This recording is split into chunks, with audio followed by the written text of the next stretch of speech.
నమః శివాయ నమః శివాయ ఓం నమః శివాయ.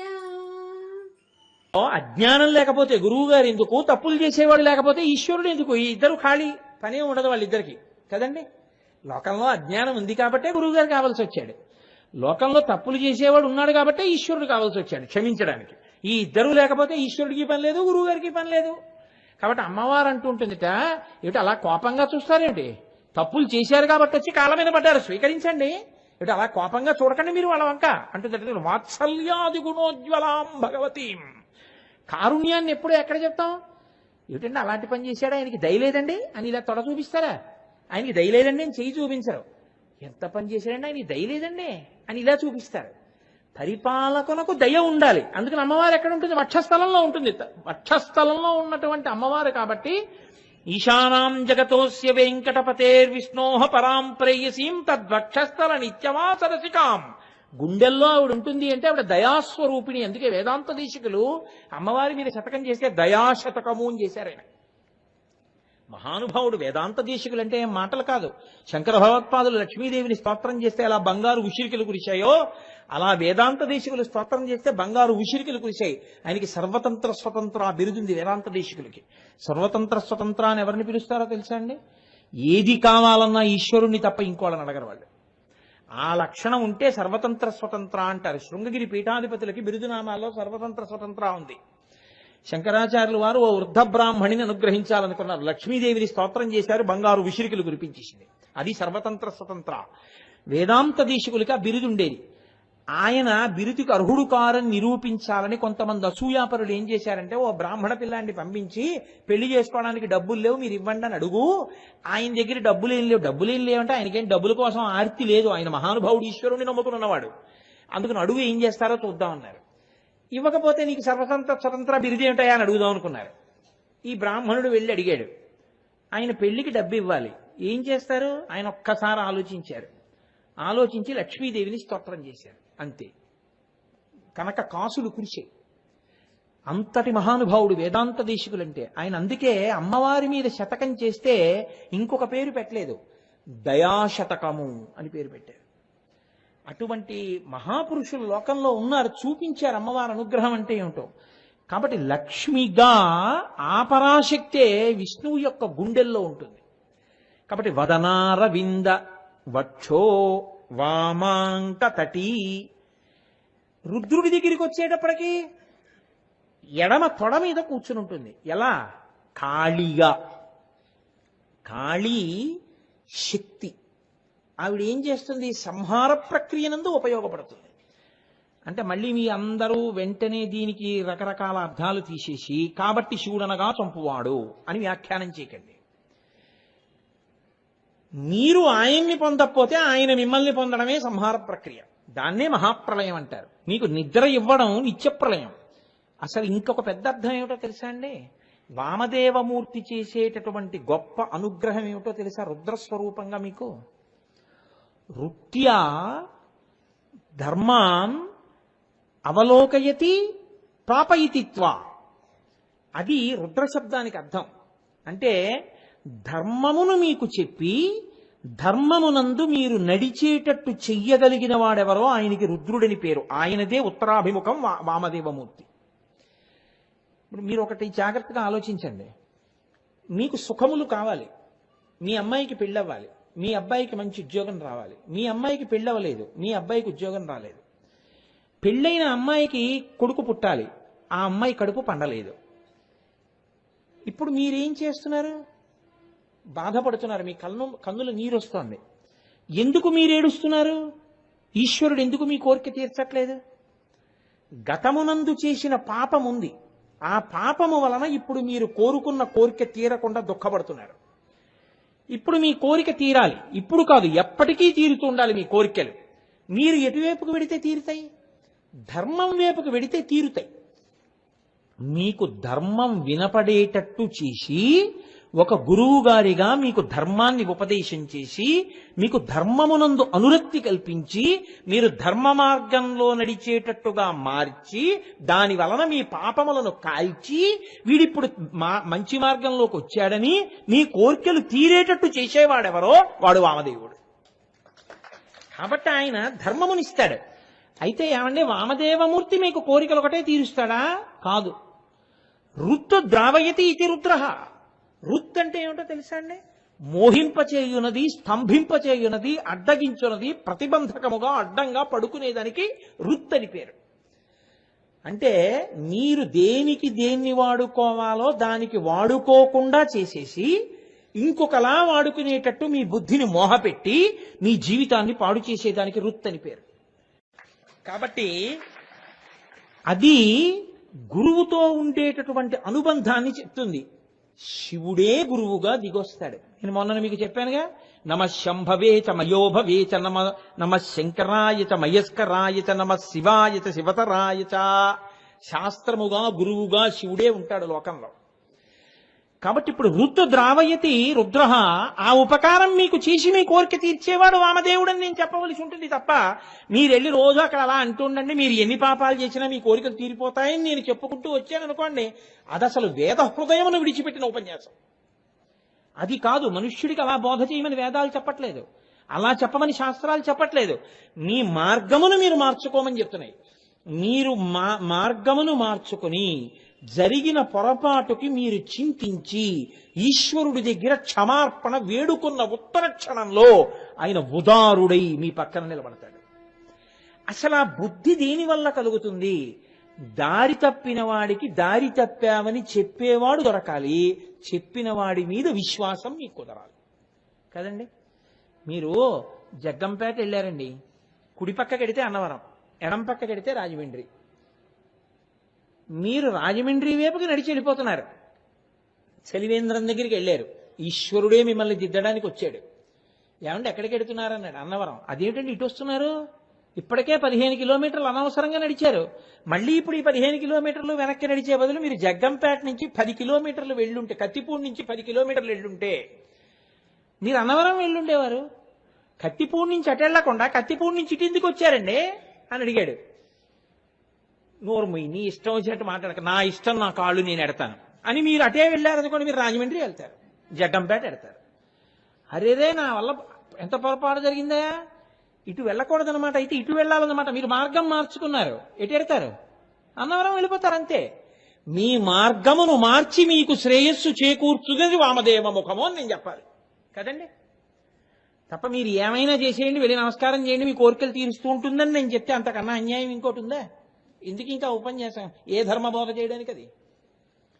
కాబట్టి రుత్తు ద్రావయతి కాదు కాదు, ఆయన వేదస్వరూపంగా, రుత్యా అంటే వేదస్వరూపం, వేదస్వరూపముగా మీకు ధర్మమును చెప్పి ఆ ధర్మానుష్ఠానము చేత మీ పాపములు నాశనము చేయించి మీ కోర్కెలు తీర్చగలిగినటువంటి రూపమేదో దానికి వామదేవ ముఖమని పేరు. దానికి అనుగుణంగా శక్తి ఆయన ఎడమవైపు కూర్చుని ఉంటుంది. శక్తి స్థానములన్నీ అసలు సాధారణంగా అత్యంత ముఖ్యమైనవి ఎడమ పక్క కదండి, గుండెకాయ అవిని. అందుకని శక్తి ఎడమ పక్కన కూర్చుని ఉంటుంది ఆయనకి. అందుకని వామాంక భాగమంతా ఆవహించి ఉంటుంది. అయితే మీరు నన్ను ఒక మాట అడుగుతారు, ఏమండి మరి మీరు శివాష్టోత్తరం కదా చెప్తున్నారు, ఇది మొదలు పెట్టినప్పుడు మీరేమన్నారు? శరీరార్థ భాగాన్ని పార్వతీదేవి కోరి నారాయణుని అడిగితే కదా ఈ నామాలు చెప్తున్నాడు అన్నారు. మరి ఆ నామాల్లోనే పార్వతీదేవి పక్కకు వచ్చేసింది అంటున్నారు మళ్ళీ మీరు. ఇది ఎలా సంభవం? చేరిపోతే ఇంకా మళ్ళీ అడగడం ఏంటి? ఇక్కడ ఒక పెద్ద సూక్ష్మం ఒకటి ఉంది, మీరు పట్టుకోవాల్సింది. కామాక్షిగా వచ్చింది ఆదిపరాశక్తి. ఆవిడే లక్ష్మి, ఆవిడే సరస్వతి, ఆవిడే పార్వతి, మూడు కలిసిపోయినటువంటి ఆదిపరాశక్తి కామాక్షి.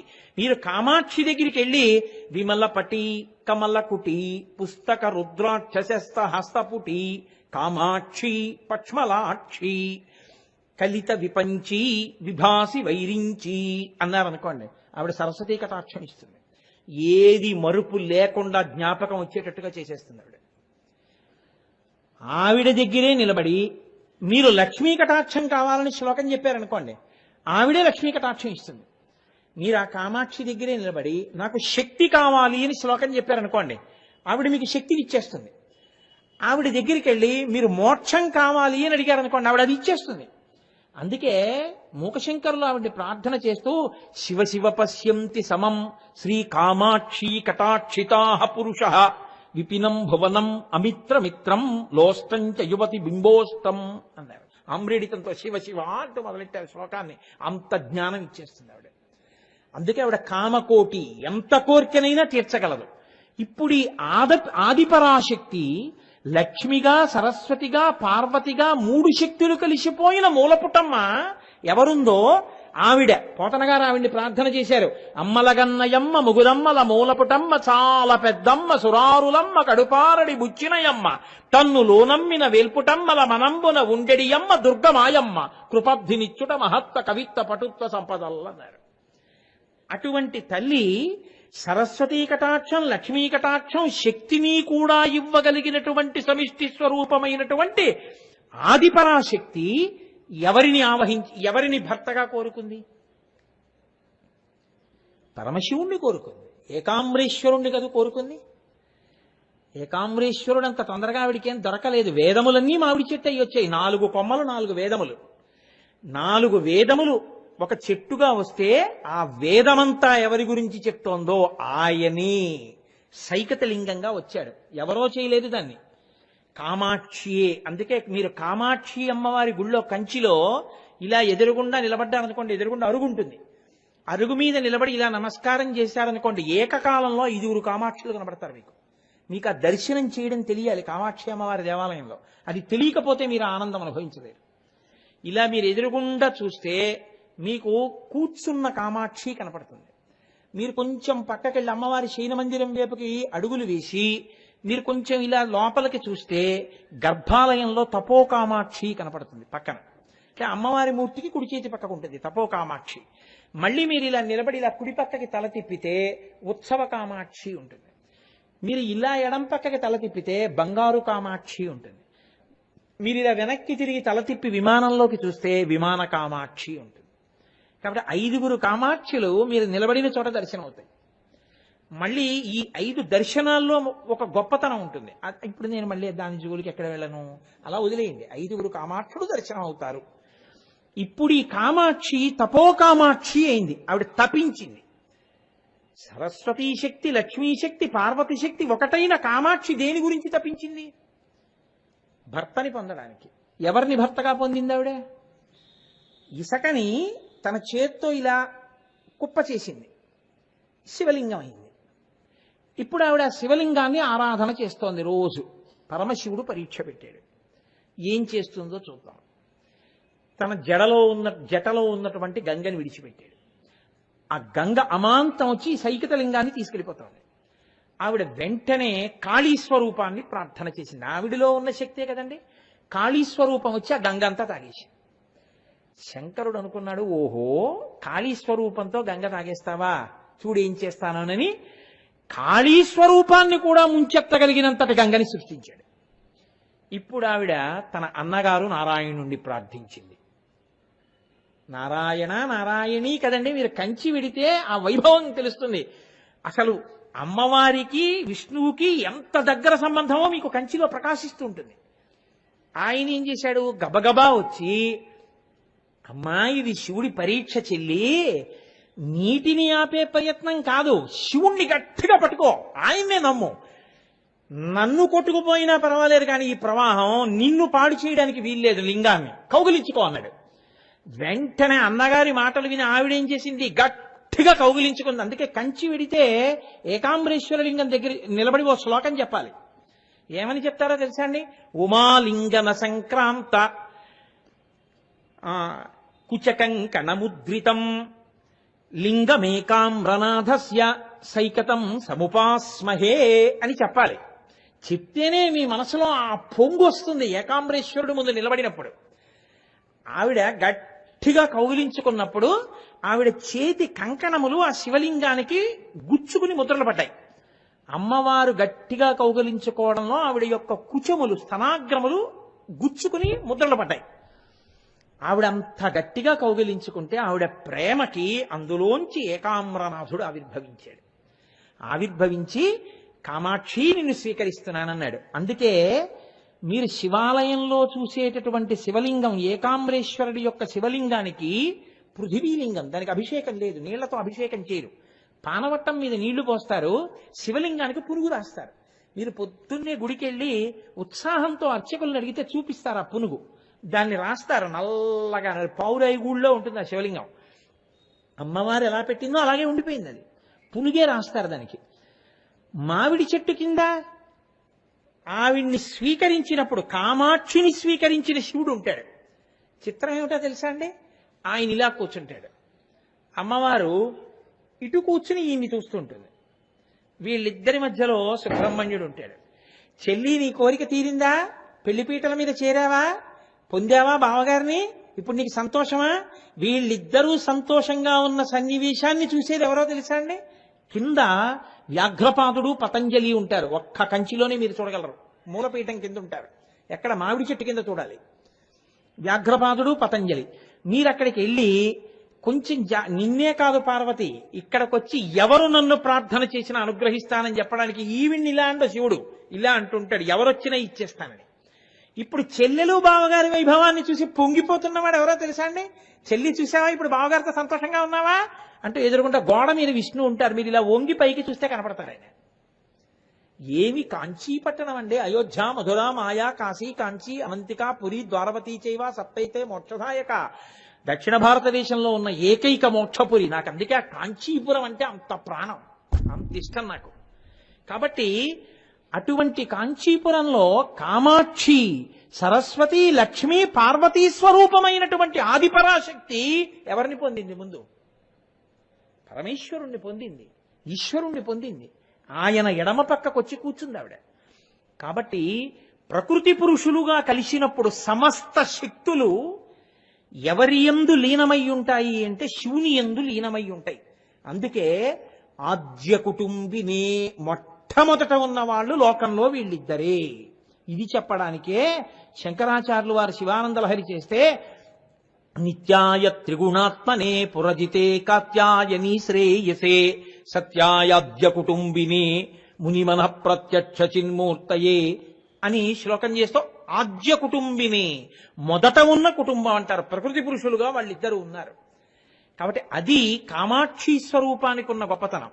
తర్వాత రుద్రుడిగా, శివుడిగా ఆయన ఒక అంశగా ఆయనలోంచి ఈయన వచ్చినప్పుడు అంటే ఏమిటండి తేడా అని అడుగుతారేమో. పెద్ద తేడాల గురించి మీరు దానికి ఉన్నటువంటి చిన్న తేడా పట్టుకునే ప్రయత్నం చేయకండి. ఆ తేడా ఎలా ఉంటుందో తెలుసా అండి? బహుస్వల్పంగా ఉంటుందంతే. నేను మీకు కొంచెం అర్థమయ్యేట్టుగా బాగా చెప్పాలి అంటే, నేను పరమాచార్య స్వామి వారి మాటల్లో చెప్పాలి అంటే, వెనకటికి ఒక జమీందారు పాలేరుని పెట్టుకుందాం అనుకున్నాడు. అంటే ఒక ఆయన వెళ్ళి నేను బాగా పనిచేస్తానండి మీ దగ్గర పాలేరు కింద అన్నాడు. ఓ రోజు చేసి చూడు ఆవుల దగ్గర అన్నాడు. బాగా చేశాడు. ఏమో నిన్ను పెట్టుకుందాం అనుకుంటున్నాను పనిలోకి, నీకు ఎంత కావాలి జీతం ఏదో అడిగాడు. తప్పకుండా ఇస్తాను. ఏమిటి నీ పేరేమిటి? పిలవాలి కదా పాలేరుని. ఏమిటి నీ పేరు అంటే పెరుమాళ్ అన్నాడు. అమ్మనాయనోయ్, పెరుమాళ్ అంటే ఈశ్వరుడు. పెరుమాళ్ అని ద్రవిడ సంప్రదాయంలో శ్రీ మహావిష్ణువుని పెరుమాళ్ పెరుమాళ్ అంటుంటారు. కంచిలో ఆదివరాహస్వామి మన స్వామి శ్రీ మహావిష్ణువు ఉన్నారు కదా అక్కడ. ఆ శ్రీ మహావిష్ణువు యొక్క భార్య పేరు పేరుందేవి. ఆవిడ పెద్దింటమ్మ. అక్కడ ఆవిడ సభామంటపాన్ని దాటి బయటికి రాదు ఆవిడ. కాబట్టి ఆ వరదరాజస్వామి అలా పెరుమాళ్ అంటే శ్రీ మహావిష్ణువు మా యజమాని, మా తండ్రి, మేము పూజ చేసేటటువంటి స్వామి. రోజు పాలేరుని పట్టుకెళ్ళి పెరుమాళ్ళని పిలిచారనుకోండి, ఎప్పుడైనా పని చేయకపోతే తిట్టవలసి వస్తుంది. పెరుమాళ్ళని పిలిచి తిడితే నా మనసు ఒప్పదయా? ఆయన మా తండ్రి. అందుకని నీలమేఘశ్యామ నీవె తండ్రివి మాకు కమలవాసిని మమ్ము కన్న తల్లి నీ భక్తవరులంత నిజమైన బంధువులు నీ కటాక్షమే మాకు అనేక ధనము నీ నామ కీర్తనల్ నిఖిల ప్రపంచంబు నీ సహాయమే మాకు నిత్య సుఖము తోయజాక్ష నీ పాద తులసిదళము రోగముల కౌషధము బ్రహ్మరుద్ర వినుత భూషణ వికాస శ్రీధర్మపుర నివాస దుష్ట సంహార నరసింహ దురిత దూర. మళ్ళీ ఇలా అన్నానేమిట్రా అనుకోకండి, పేర్లు మారుతాయి అంతే, తత్వం ఒకటే. కాబట్టి ఇప్పుడు అటువంటి పెరుమాళ్ అనే పేరుతో నువ్వు ఉంటే, నువ్వు రేపొద్దున సరిగ్గా పనిచేయకపోతే పెరుమాళ్ళని పిలిచి నిన్ను ఎలా తిడతాను? అందుకని మీ ఊరు వెళ్ళి పేరు మార్చుకునిరా అంటే, మరి పేరు మార్చుకుంటే మా ఊళ్ళో సంప్రదాయం కొంచెం ఖర్చు అవుతుందండి పేరు మార్చుకునేటటువంటి క్రతువు చేసుకోవడానికి. పోన్లే నేను ఇస్తాను డబ్బట్టుకెళ్ళు అన్నాడు. యజమాని దగ్గర డబ్బట్టుకున్నాడు, వాళ్ళ ఊరు వెళ్ళాడు, పేరు మార్చేసుకున్నాడు, వచ్చేసాడు. ఏమిరా మార్చుకున్నావా అన్నాడు. మార్చుకున్నానండి అయ్యా. ఏమని మార్చుకున్నావు? పెద్ద పెరుమాళ్ అని పెట్టుకున్నానండి. ఇప్పుడు పెద్ద పెరుమాళ్కి ఎంత తేడా ఉంటుందో రుద్రుడికి శివుడికి అంతే తేడా ఉంటుందని మీరు గమనించగలగాక. అప్పుడు నేను తేలిక పెద్ద వ్యాఖ్యానం చేయక్కర్లేదు కదూ. కాబట్టి అసలు మొట్టమొదట సమస్త శక్తులు ఆవహించింది ప్రకృతిగా ఆయననే. కాబట్టి మహానుభావుడైనటువంటి శంకరుడు వామదేవమూర్తిగా నీకు సమస్తమును అనుగ్రహించగలడు. స్థితికారుడై ఆయన రక్షకత్వమును స్వీకరించగలడు. ఇది చెప్పడం. ఒక్క మాట చెప్పి నేను చెప్తాను. ఏమంటే అలా అయితే ఎప్పుడూ మేము అభిషేకం చేసేటప్పుడు కానీ పూజ చేసేటప్పుడు కానీ అలా అటువైపే పువ్వులు పడేట్టు అటే నీళ్లు పడేటట్టు చెయ్యాలా? అలాంటి ప్రయత్నం ఏమీ మీరు చెయ్యక్కర్లేదు. మీరు శివలింగం మీద ఏ అభిషేకం చేసినా అన్ని వైపులకి జారుతుంది, అన్ని తలలు తడుస్తాయి, మీకు ఈశ్వరానుగ్రహం పరిపూర్ణంగా కలుస్తుంది. ఉద్ధరినితో అభిషేకం చేయకుండా ఉంటే చాలు. కాబట్టి చక్కగా ధారగా అభిషేకం చేస్తే ఆయన ఎంతో ప్రీతి చెందుతాడు. ఆయన ఇచ్చిన నీళ్లే బొత్తిగా అలా చెంచాలు ఉద్ధరణిలు వేయకుండా చక్కగా ధారగా పోస్తే చాలు, అన్ని ముఖములు తడుస్తాయి. తడిసి అంతటి వైభవాన్ని మీరు పొందుతారు.